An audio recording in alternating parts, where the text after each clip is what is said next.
साल 2003 पिछले 32 हफ्तों से अमेरिका की आर्मी एड़ी चोटी का जोर लगाते हुए एक शख्स को ढूंढ रही थी। इस मिशन में न सिर्फ अमेरिकी सेना इराक का चप्पा चप्पा छान रही थी, बल्कि यूएस की special forces, central intelligence agency, defence intelligence agency, national security agency और FBI का भी काफी बड़ा योगदान था। और दुनिया के 49 देश इस शख्स के पकड़े जाने की राह देख रहे थे। हजारों की तादाद में सैनिक सिर्फ एक शख्स को ढूंढ रहे थे, वो शख्स जिसका नाम सुनते ही उसके दुश्मन कांप उठते थे, जिसके खिलाफ आवाज उठाने का मतलब था अपनी मौत को बुलावा देना, जिसने ईरान पर हमला किया, जिसने कुवैत पर चढ़ाई कर दी, जिसकी तानाशाही के किस्से सुनकर आज भी लोगों की रूह कांप उठती है, जिसने अपने 26 लीटर खून से 605 पन्नों की कुरान लिखवाई थी और गरीबी से निकलकर इराक का राष्ट्रपति बनकर उसने आधी दुनिया की नाक में दम कर रखा था। जी हाँ, हम बात कर रहे हैं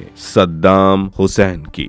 कुछ लोगों के लिए सद्दाम एक नायक था तो कुछ के लिए खलनायक। तो आखिर सद्दाम हुसैन कहाँ छिपा था? अमेरिकी सैनिकों ने सद्दाम हुसैन को कैसे ढूंढ निकाला? उनकी बेटियों को अपने पिता कैसे लगते थे? सद्दाम की मौत के बाद उनकी बेटियों का क्या हुआ और आखिर कहाँ गायब हो गया सद्दाम की कब्र से उसका कंकाल? जानेंगे इस हैरान कर देने वाली अनकही अनसुनी कहानी में, तो बने रहिएगा वीडियो के अंत तक। सद्दाम हुसैन की तानाशाही और सत्ता की ताकत को समझने के लिए हमें उनकी कहानी शुरू से जाननी होगी। तो 28 अप्रैल 1937 को तुर्कित के पास बस एक छोटे से गांव अल अवजा में जन्मे सद्दाम हुसैन का बचपन गरीबी, पारिवारिक तनाव और हिंसक माहौल के बीच बीता। किशोर उम्र में ही उनके भीतर सत्ता और पहचान पाने की इच्छा जाग उठी थी। 1957 में उन्होंने अरब सोशलिस्ट बाथ पार्टी ज्वाइन की और 1959 में प्रधानमंत्री अब्दुल करीम कासिम पर असफल हमले के बाद देश छोड़कर इजिप्ट भाग गए, लेकिन किस्मत ने जल्द ही करवट ली। 1963 के तख्ता पलट के बाद वो इराक लौटे, कुछ समय जेल में रहे और 1966 में रिहा होते ही पार्टी के भीतर तेजी से मजबूत होते चले गए। 1968 की क्रांति के बाद वो ऑफिशियली इराक के उपराष्ट्रपति बने, लेकिन असली सत्ता धीरे धीरे उन्हीं के हाथों में सिमटती गई और आखिरकार 16 जुलाई 1979 को उन्होंने राष्ट्रपति की कुर्सी संभाल ली। और ये जानकर आपको हैरानी होगी कि राष्ट्रपति बनने के पहले ही हफ्ते सद्दाम हुसैन ने बाथ पार्टी की एक अहम बैठक बुलाई और मंच पर खड़े होकर अपने खिलाफ साजिश रचने वाले 68 लोगों के नाम एक एक करके पढ़े। कुछ ही देर में उन्हें गिरफ्तार कर लिया गया और अलग अलग रिपोर्ट्स के मुताबिक उनमें से 22 लोगों को फांसी दे दी गई। कहा जाता है कि सद्दाम ने अपने दुश्मनों से पूछताछ के लिए कई तरीके खोजे थे। उनकी सिक्योरिटी के पास टॉर्चर करने के अलग अलग 107 तरीकों की एक पूरी सूची मौजूद थी, जिसे कई लोग उनकी टॉर्चर बुक तक कहते थे। इसमें कैदियों को उल्टा लटकाना, बिजली के झटके देना, नाखून उखाड़ना या जलती हुई सिगरेट से दागना जैसे तरीके शामिल बताए जाते हैं। धीरे धीरे इराक की राजनीति में एक ऐसा माहौल बन गया जहां सद्दाम सिर्फ राष्ट्रपति नहीं रहे, बल्कि ऐसे तानाशाह बन गए जिनके सामने आवाज उठाना यानी अपनी मौत को बुलावा देना था। और उन्होंने अपने खिलाफ बोलने पर अपनी बेटियों के पति यानी जमाई को भी नहीं छोड़ा, जिसकी बात हम आगे वीडियो में करेंगे। फिलहाल बात करते हैं सत्ता की इसी ताकत और डर के साम्राज्य के बीच आए एक ऐसे दौर की जिसने धीरे धीरे सद्दाम हुसैन के पतन की नींव रख दी। तो साल था 1980। सद्दाम ने अपने पड़ोसी देश ईरान पर हमला कर दिया। उस समय ईरान इस्लामिक क्रांति के बाद राजनीतिक उथल पुथल से गुजर रहा था और सद्दाम को लगा कि ये सही मौका है अपनी ताकत दिखाने का। लेकिन ये जंग जल्दी खत्म होने के बजाय पूरे 8 साल तक चली। 1989 आते आते सद्दाम हुसैन की हालत पस्त हो चुकी थी। इराक पर अब अरब देशों और पश्चिमी देशों का भारी कर्ज चढ़ चुका था। इराक के आर्थिक हालात इतने खराब थे कि युद्ध में मारे गए 51,000 सैनिकों की विधवाओं को पेंशन देने तक के पैसे खजाने में नहीं बचे थे। सद्दाम ने इस मुद्दे पर कुवैत और सऊदी अरब के साथ कई बैठकें की, ये कहते हुए कि उनका कर्जा माफ किया जाए क्योंकि ईरान से कुवैत और सऊदी अरब को भी खतरा था। लेकिन उन्होंने सद्दाम की एक ना सुनी। ऐसे में अपने गिरते रुतबे और कर्ज के दबाव को संभालने के लिए उन्होंने 1990 में कुवैत पर हमला कर दिया। सद्दाम का दावा था कि कुवैत ऐतिहासिक रूप से इराक का हिस्सा रहा है और वो तेल उत्पादन बढ़ाकर इराक की अर्थव्यवस्था को नुकसान पहुंचा रहा है। इराकी सेना ने कुछ ही घंटों में कुवैत पर कब्जा कर लिया, लेकिन इस बार मामला सिर्फ 2 देशों तक सीमित नहीं रहा, बल्कि पूरी दुनिया सद्दाम के खिलाफ खड़ी हो गई। संयुक्त राष्ट्र ने कड़े आर्थिक प्रतिबंध लगा दिए और 1991 में अमेरिका के नेतृत्व में 40 से ज्यादा देशों की गठबंधन सेना ने ऑपरेशन डेजर्ट स्टॉर्म शुरू कर दिया। कुछ ही हफ्तों में इराकी सेना को पीछे हटना पड़ा और कुवैत आजाद हो गया। इसके बाद का दशक इराक के लिए बेहद कठिन साबित हुआ। अंतर्राष्ट्रीय प्रतिबंधों ने देश की अर्थव्यवस्था को तोड़कर रख दिया। दवाइयों की कमी, खाने का संकट और बेरोजगारी ने आम जनता की जिंदगी को नरक बना दिया। लेकिन इन सब हालात के बावजूद सद्दाम सत्ता से पीछे हटने को तैयार नहीं थे। वो दुनिया को दिखाना चाहते थे कि इराक अभी झुकेगा नहीं। फिर आया 11 सितंबर 2001। अमेरिका में हुए आतंकी हमलों के बाद पूरी दुनिया की राजनीति बदल गई। अमेरिका ने आतंकवाद के खिलाफ वैश्विक युद्ध की घोषणा की और कुछ ही समय बाद इराक भी उसके निशाने पर आ गया। साल 2003 में अमेरिका ने दावा किया कि सद्दाम हुसैन के पास सामूहिक विनाश के खतरनाक हथियार मौजूद हैं। हालांकि बाद में इन दावों के पुख्ता सबूत नहीं मिले, लेकिन तब तक फैसला लिया जा चुका था। मार्च 2003 में अमेरिकी सेना ने इराक पर हमला कर दिया। कुछ ही हफ्तों में बगदाद पर कब्जा हो गया और सद्दाम हुसैन सत्ता से बेदखल होकर अचानक गायब हो गए। हालांकि सद्दाम हुसैन भले ही सत्ता में ना हो, लेकिन उनके आजाद घूमने से अब भी अमेरिका को बड़ा खतरा था, क्योंकि उस वक्त भी इराक की आधी जनता सद्दाम को अपना नायक मानती थी। ऐसे में अमेरिका की सेना ने सद्दाम हुसैन को ढूंढने का मन बना लिया और यहीं से शुरू होता है वो मिशन जिसने इतिहास के सबसे खौफनाक ह्यूमन हंट को जन्म दिया और इस मिशन को नाम दिया गया ऑपरेशन रेड डॉन। अगले कई महीनों तक अमेरिकी सेना ने इराक का चप्पा चप्पा छान मारा। जगह जगह छापे पड़े, रिश्तेदारों और करीबी लोगों से पूछताछ हुई, बाजार, कॉलेज और मस्जिदों तक तलाशी ली गई। अमेरिका को बस इतना यकीन था कि सद्दाम कहीं ना कहीं इराक में छिपा हुआ है, लेकिन उसकी सही लोकेशन किसी को पता नहीं थी। महीनों तक चले इस अभियान ने न तो सद्दाम का कोई सुराग दिया और न ही उनके बेटों का। तब अमेरिका ने ऐलान किया कि जो भी सद्दाम या उनके बेटों की जानकारी देगा उसे कुल $55 मिलियन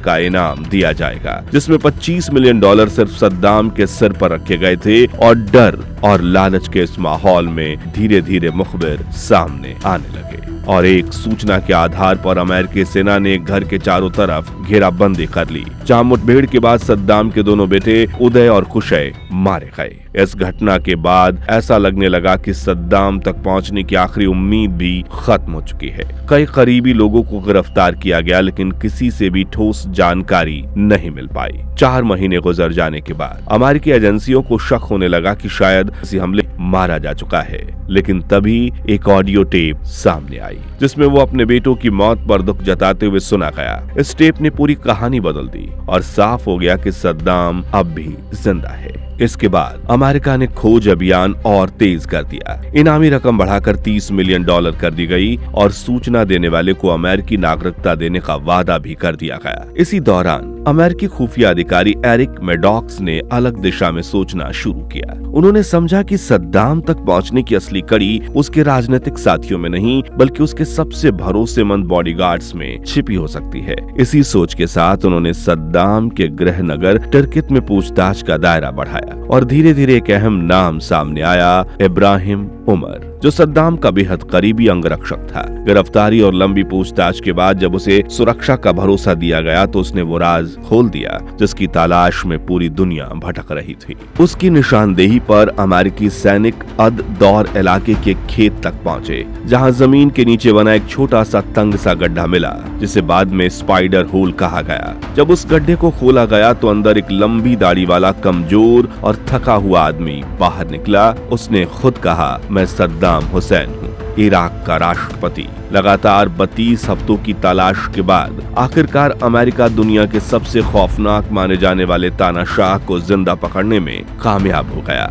बाद में जब इराक में सामूहिक विनाश के हथियारों की तलाश की गई तो ऐसे कोई पुख्ता सबूत नहीं मिले। लेकिन तब तक इतिहास की दिशा बदल चुकी थी और सद्दाम की कहानी अपने अंतिम पड़ाव की ओर बढ़ चुकी थी। गिरफ्तारी के बाद अदालत में उन पर कई मुकदमे चलाए गए। अदालत ने उन्हें दोषी ठहराया और 30 दिसंबर 2006 को सद्दाम हुसैन को फांसी दे दी गई। उनकी फांसी का वीडियो भी बाहर आ गया। इसमें आखिरी पलों में वो शांत दिखाई दे रहे थे और अल्लाहू अकबर कहते हुए सुने गए। इसी वीडियो ने दुनिया भर में बहस छेड़ दी। कुछ लोगों ने इसे न्याय माना तो कुछ का मानना था कि राजनीति और युद्ध ने एक पूरे देश को भारी कीमत चुकाने पर मजबूर कर दिया। लेकिन दोस्तों, सद्दाम हुसैन की निजी जिंदगी जितनी रहस्यमयी थी, उतनी ही उलझी हुई कहानी उनकी बेटियों की जिंदगी में भी दिखाई देती है। उनकी बड़ी बेटी रगद हुसैन की शादी उस समय हो गई थी जब वो अभी स्कूल में पढ़ रही थी। उनकी उम्र महज 15 साल थी और उस वक्त इराक ईरान युद्ध अपने चरम पर था।